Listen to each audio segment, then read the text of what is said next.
house was full of light and voices, the kind that spill out into the cold without meaning to. I saw her first through the frost on the glass. My daughter, standing still in the dark, her breath turning white while laughter warmed the rooms behind her. For a moment, no one else noticed she wasn't inside. It was Christmas night in a quiet suburban house, the kind dressed up with garlands and soft music where nothing is supposed to go wrong. I had come as a guest, careful and hopeful, stepping into a family that had never quite made room for me. Outside, winter pressed its face against the windows, and somewhere between the glow of the fireplace and the silence beyond it, something in our lives began to crack. The house was already warm when we stepped inside, not the gentle warmth of sunlight or spring air, but the heavy kind, the kind that presses against your skin and makes you loosen your coat before you're ready. Someone took our jackets right away, hung them on hooks that already knew their names. The smell hit me next. Roasting meat, cinnamon, something buttery melting somewhere I couldn't see. Christmas had settled into the walls early, like it planned to stay. I paused just inside the doorway, long enough to feel the shift. Outside, winter still had its hands on my shoulders. Inside, the house exhaled and pulled us in. He was already laughing. So were they. I smiled when I was supposed to, nodded at the right moments, said the words that had been practiced over years of dinners just like this. "It's good to see you." "Of course, come in. Let me take that." The living room glowed. Fireplace going full, flames leaning into the brick like they belonged there, stockings lined up evenly, stitched names I didn't need to read to know. I found a place near the arm of the couch, not in the way, never in the way. My daughter slipped from my hand almost immediately. Not running, just drifting. She moved the way she always did in rooms that weren't ours. Soft steps, shoulders pulled in, eyes scanning for where she was allowed to stand. Someone handed me a glass of wine. Red. Warm from the room. I held it with both hands like it might give me something back. They told stories from last year, from years before that.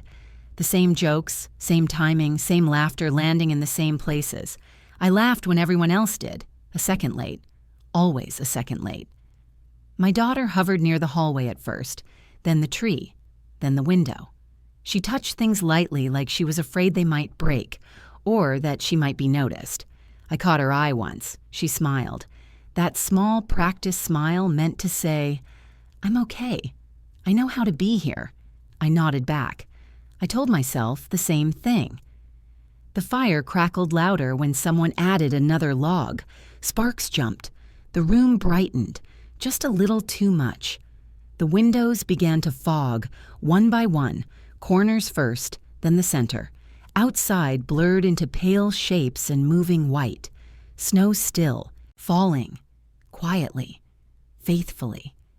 I watched it disappear. A plate was pressed into my hands, food piled generously the way abundance is shown without words. I thanked them. Again. Across the room, someone turned the music up, not loud, just enough to fill the spaces where silence might settle. My daughter stood near the porch door now. Her fingers traced the glass. I thought about telling her to come sit with me. The thought rose, then stalled. I didn't want to draw attention. Didn't want to seem ungrateful, didn't want to interrupt the rhythm of the room. She'd be fine, I told myself. She always was. Someone joked about the cold outside, about how miserable it must be. Laughter followed, easy and warm. "I can't imagine standing out there," someone said, and laughed again. The door opened briefly, a rush of cold cutting through the room like a sharp breath. Someone stepped out to grab something from the car. They came back in quickly, stamping their feet, shaking off the cold. "Let's keep the door closed," someone said, smiling. "We don't want to lose all this heat." The door clicked shut. The sound landed harder than it should have. I didn't look right away. I don't know why. Maybe because part of me already knew what I'd see. Maybe because the warmth suddenly felt too thick, too complete, like the house had sealed itself on purpose. I searched the room first. Couch, chair, tree, then the window. The glass was fogged, but I wiped a small circle clear with my sleeve.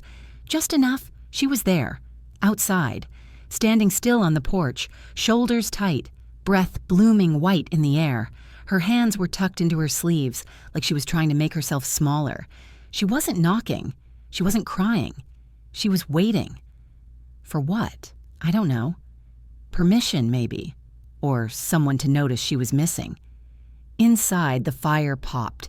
Someone refilled their glass. Laughter rose again, softer this time, but still whole. I felt the room tilt. I set my wine down without finishing it. Didn't say anything. Didn't ask permission. The floor creaked under my steps. It sounded old, like it remembered things. I crossed the room and opened the door. Cold rushed in, sharp and alive. A collective inhale followed from behind me. "Oh," someone said.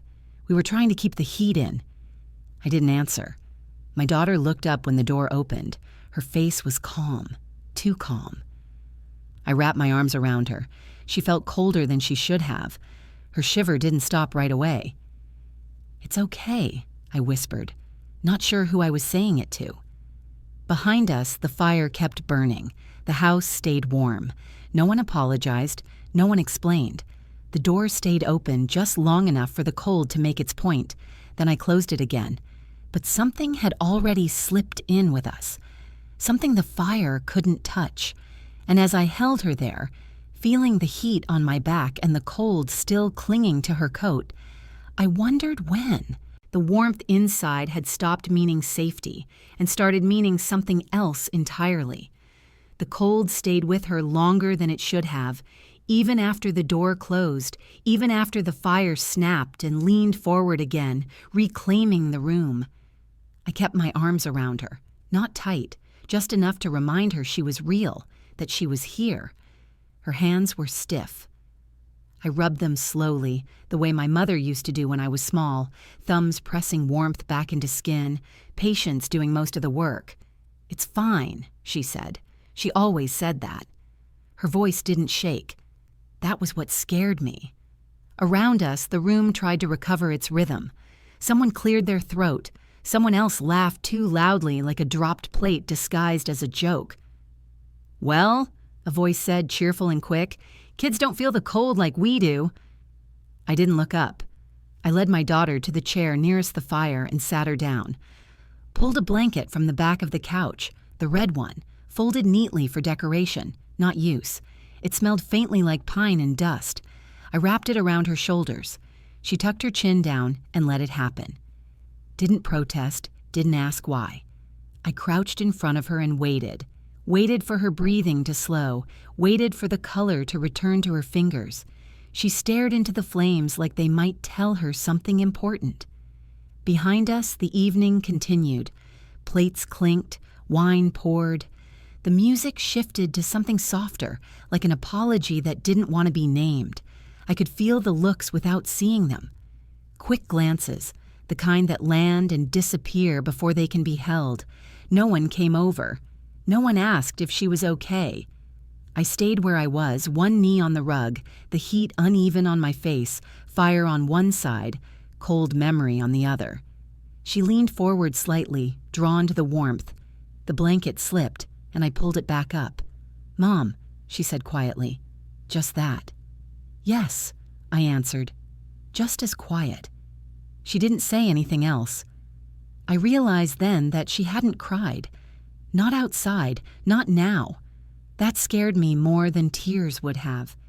A child cries when something hurts. Silence comes later. Someone walked past us carrying a tray of food. They stepped wide, like we were furniture.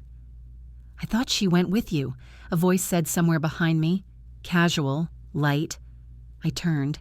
"She was outside," I said. The words landed flat, not sharp, not loud. Outside. As if that explained everything and nothing all at once. "Oh," the voice replied. A pause. "Well, kids wander." "Wander." I nodded once, not because I agreed, but because I knew better than to push. I stood and helped my daughter to her feet. Her legs wobbled slightly before she found them again. "Come with me," I said. We walked toward the hallway, away from the fire, away from the center of the house. The light dimmed as we moved, from golden to soft yellow to shadow. In the bathroom, I turned the faucet on, warm, and held her, hands under the water. Steam rose slowly, careful not to rush. She watched the sink fill like it was the most important thing in the world. "Does it hurt?" I asked. She shook her head. "No," she said. Another pause. I didn't want to make anyone mad. The words slid into me quietly. No force, no drama, just truth. I swallowed. "Who would be mad?" I asked. She shrugged, eyes still on the water. "I don't know," she said. Then softer. Everyone was laughing.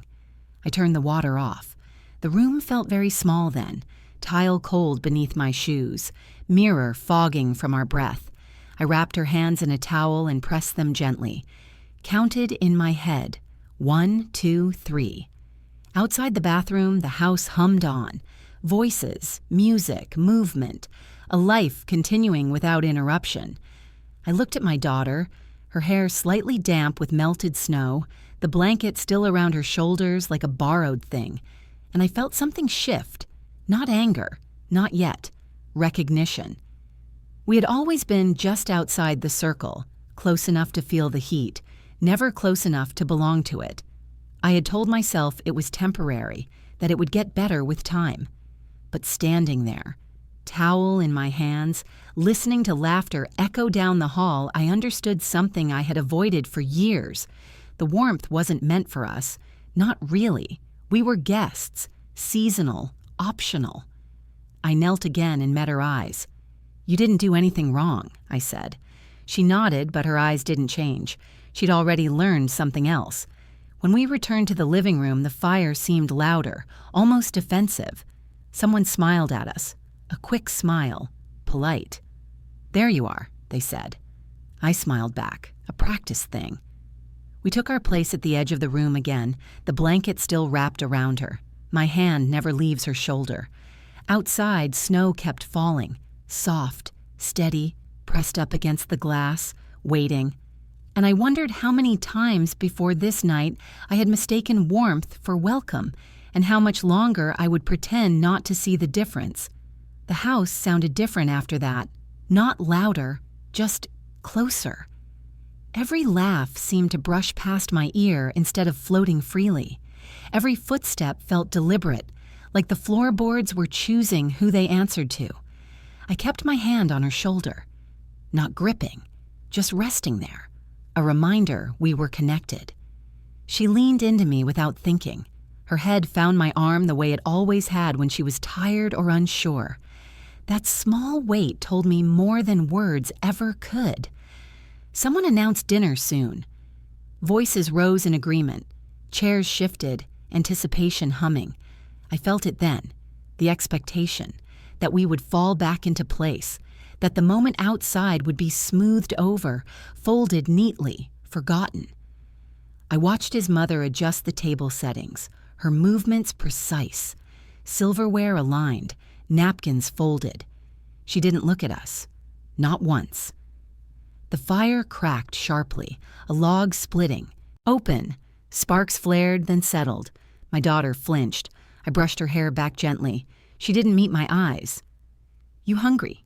I asked softly. She shook her head. "Can I sit by you?" she asked, though she already was. "Yes," I said, always yes. We moved to the end of the table when it was time. The place no one had to reach over. The place where you could leave without disrupting anything. Plates were passed. Serving spoons clinked. Someone commented on how cold it was getting this winter, how grateful they were for a house that held heat so well. I felt my jaw tighten, just a little. The porch door was visible from where we sat, solid, closed. A quiet presence. I imagined it from the outside, how it must have looked to her. Light spilling around the edges, laughter muffled but visible through glass. I imagined her waiting. The thought made my chest ache in a slow, steady way. "Kids don't really feel time like we do," someone said across the table. "They're resilient." Resilient. I took a bite of food that tasted like nothing, chewed carefully. My daughter pushed her plate away untouched. I leaned toward her. "We can leave whenever you want," I whispered. She looked up then. Really looked at me. "Will that make things worse?" she asked. The question landed between us like a fragile thing, not accusing, just honest. I realized then how much she had learned by watching me, how often I had stayed quiet to keep peace, how often I had smiled when something hurt. I swallowed. "No," I said, "it won't." Dinner dragged on politely. Stories retold. Plans for next year mentioned as if they were certain. I nodded when required, answered when spoken to, but my attention kept drifting. To the door, to her hands, to the space around us. At some point, his sister leaned over. "She okay now?" she asked, lowering her voice. "Yes," I said. "Good," she replied, then smiled. "Well, these things happen." Things. She turned back to her conversation without waiting. I felt something in me settle, not sink, set, like a decision quietly taking its place. After dinner, coats were mentioned casually. Someone suggested another drink, dessert, later. I stood. "We're going to head out," I said. The room paused, just a beat too long.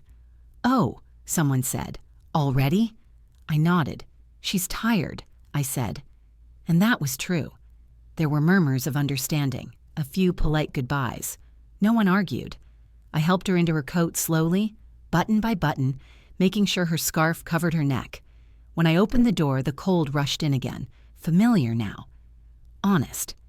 She stepped out first this time. I followed. The porch light cast a pale circle around us. Snow had gathered in the corners, undisturbed. Behind us, the door stayed open. Someone called, "Drive safe." I turned back once, looked at the house, warm, bright, whole. The door closed gently, not slammed, not rushed, just closed. The pop sound echoed in the quiet night. I walked her to the car, my boots crunching softly. She climbed in without a word. As I drove, the house disappeared in the rearview mirror. Its light was shrinking until it was just another glow in the distance. She rested her head against the window, watched the snow slide past. "Mom?" she said after a while. "Yes. Next time. Can we stay home?" I kept my eyes on the road. "Yes," I said. "We can." The road stretched ahead, dark and clear, streetlights blinking on one by one. I realized then that some doors don't close to keep cold out. They close to tell you where you stand. And as the house vanished completely from view, I understood something I hadn't before. Leaving wasn't the hard part. Seeing the door for what it was, that was. The road home was empty in the way winter roads often are. Too wide, too patient. Snow lined the edges like it was waiting to be claimed. The tires hummed softly beneath us, steady and unremarkable. She'd fallen asleep before we reached the second traffic light. Her head tilted toward the window, breath leaving a faint fog that faded as quickly as it appeared. I drove slower than usual, not because the road demanded it, but because my thoughts did. The house behind us stayed with me longer than it should have. Its warmth, its laughter, the door. I replayed the evening in pieces, not the big moments, the small ones. The way no one noticed she was missing, the way the blanket smelled unused, the way these things happened slid past without resistance. I realized I had been collecting these moments for years, stacking them quietly, telling myself they didn't weigh much. At home, the porch light flickered when I pulled in, the familiar kind of flicker, the one that means someone forgot to replace the bulb again. I shut the engine off and sat there for a moment, listening to the ticking as it cooled. The silence felt different here, not empty, just open. I carried her inside without waking her, her arms looped around my neck on instinct, the way they always had. She still fit there for now. I laid her on the couch and pulled the old quilt over her, the one my aunt had made years ago, stitches uneven but patient. It smelled like laundry soap and thyme. She stirred slightly, then settled. In the kitchen, I poured myself a glass of water and stood by the sink. Didn't drink it. The clock on the stove blinked 11:47. I watched the seconds change. It was then that the questions came, not loud, not accusing, just steady. Why had I hesitated before calling her back inside? Why had I worried more about disrupting the room than about the cold on her skin? Why had I accepted smiles instead of apologies? Why had I taught her, without meaning to, that quiet was safer than asking? The answers didn't come all at once. They didn't need to. They had been showing up for years. I remembered birthdays celebrated halfway, holidays spent explaining ourselves. The way she always checked my face before speaking, gauging whether it was safe. I leaned against the counter and closed my eyes. The kitchen light buzzed softly overhead. The refrigerator clicked on and off. Normal sounds. Grounding. I thought about the first time I'd felt out of place with them, how I'd dismissed it as nerves, how I'd told myself belonging takes time, but belonging doesn't require shrinking. It doesn't ask a child to stand outside quietly while others laugh. That thought settled deeper than the rest. I went back to the living room and sat on the floor beside the couch, watched her sleep. Her face was calm now, but there was a tightness there I hadn't noticed before, a carefulness that didn't belong to someone her age. I brushed a strand of hair from her forehead. "I'm sorry," I whispered. Not because of tonight alone, but because I hadn't listened sooner. Morning came slowly. Gray light pressed against the windows, unsure of itself. The world looked softer under snow. She woke curled into the quilt, eyes blinking open like she wasn't sure where she was. "Did we go home?" she asked. "Yes," I said. She nodded once, satisfied. We ate breakfast quietly. Toast. Jam. Steam rising from mugs. She swung her feet beneath the chair, relaxed again in the way only safety allows. After a while, she said, "I like it better here." I smiled. Not wide, but real. "So do I," I said. Later that morning, my phone buzzed on the counter, a message lighting the screen. "Hope she's feeling better." These things happen. I didn't reply right away. I watched her instead, how she hummed to herself while drawing, how she didn't look up every few seconds to check my reaction. Something had shifted, not broken, clarified. I typed slowly, "She's fine now. We'll be doing Christmas differently next year." I didn't add explanations, didn't soften it. The message sent with a quiet click. I felt lighter after that, not relieved, resolved. That afternoon we went outside together, snow crunching beneath our boots. She laughed when she slipped, the sound ringing clean and unguarded. I laughed too. The cold bit at our cheeks, honest and sharp, but we moved, together. As the sun dipped low and the sky turned pale blue, I understood something I hadn't before. Warmth can be misleading. It can convince you to stay too long. But truth feels like cold air filling your lungs, reminding you you're alive. And standing there, snow clinging to our coats, laughter rising without permission, I knew this reckoning wasn't about them anymore. It was about what I would never overlook again. The day after Christmas ended quietly. No wrapping paper left to step over, no schedule pressing at our backs, just the soft after sound of something finished. Snow kept falling in thin layers, like it was trying to erase yesterday without asking permission.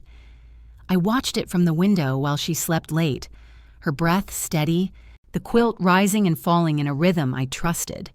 The house felt different now, not louder, not brighter, just honest.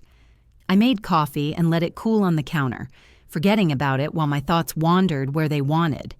They didn't circle back to anger. They didn't rehearse arguments I'd never have. Instead, they settled on small, certain truths. Some homes are warm because they welcome you. Others are warm because they are sealed shut. I realized how long I had confused the two. When she woke, she padded into the kitchen in socks too big for her, hair sticking up in the places sleep refuses to smooth. She climbed onto the chair and leaned her elbows on the table. "Is it still Christmas?" she asked. "Not anymore," I said. She thought about that, then smiled. Good, she said. We spent the morning doing nothing important. Drawing, folding laundry slowly, letting the radio play low like background weather. At noon, my phone buzzed again. Another message, carefully worded this time. Didn't mean anything by it. You know how busy things get. I stared at the screen longer than necessary, not because I was unsure, but because I was noticing something new, the absence of urgency. I typed back only 3 words, "I understand now," and that was enough. Later, we bundled up and walked to the small hill behind our street, the one that turns into a sled run every winter, even though no one ever officially calls it that. She pulled her hat down low and laughed when the wind caught it anyway. Her cheeks burned pink, her eyes stayed bright. At the top of the hill, she stopped and looked back at me. "Race you," she said, and took off before I could answer. I let her win. From the bottom, she looked back up, breathless and proud, waiting for me like I'd always catch up eventually, and I would. Standing there, I thought about how many times I had asked her to be patient, to wait, to understand, how many times I had chosen comfort over clarity. The truth didn't arrive like a confrontation. It came like a quiet agreement with myself. I would no longer bring her into rooms where her presence had to be negotiated. I would no longer teach her to shrink to keep peace. I would no longer mistake tolerance for love. That night, as dusk settled in, I lit a single candle on the table. Not for ceremony, just because the light felt right. She sat across from me, tracing the edge of her plate with one finger. "Mom," she said, "can I tell you something?" "Yes," I said. "I didn't want to cry yesterday," she said slowly, "because if I cried, it would mean it mattered." I felt my chest tighten, not painfully, precisely. "It mattered," I said, "and you can cry if you want to." She considered that, then leaned across the table and rested her head against my arm. She didn't cry. She didn't need to. Outside, the streetlights blinked on one by one, casting soft halos onto the snow. Each light stood, alone, but together they made the road visible. I thought of the house we had left behind, the fire still burning, the laughter probably echoing late into the night, and I felt no pull toward it. Warmth doesn't always come from flames. Sometimes it comes from choosing where you stand. Before bed, I tucked her in and sat beside her longer than usual. Listened to the quiet. Let it stretch. "Next Christmas," she said sleepily. "Can we stay home again?" "Yes," I said, "or go somewhere new." She smiled without opening her eyes. "Somewhere new," she whispered. I turned off the light and left the door slightly open, not to keep heat in or out, just open enough. In the hallway, the house breathed with us, old floors settling, walls holding. I realized then that leaving isn't always about walking away. Sometimes it's about stepping out of the glow, long enough to see clearly, and choosing not to go back. Outside, snow continued its quiet work, covering footprints, smoothing edges, softening what had been sharp. Inside, we slept, and the light we kept wasn't borrowed anymore.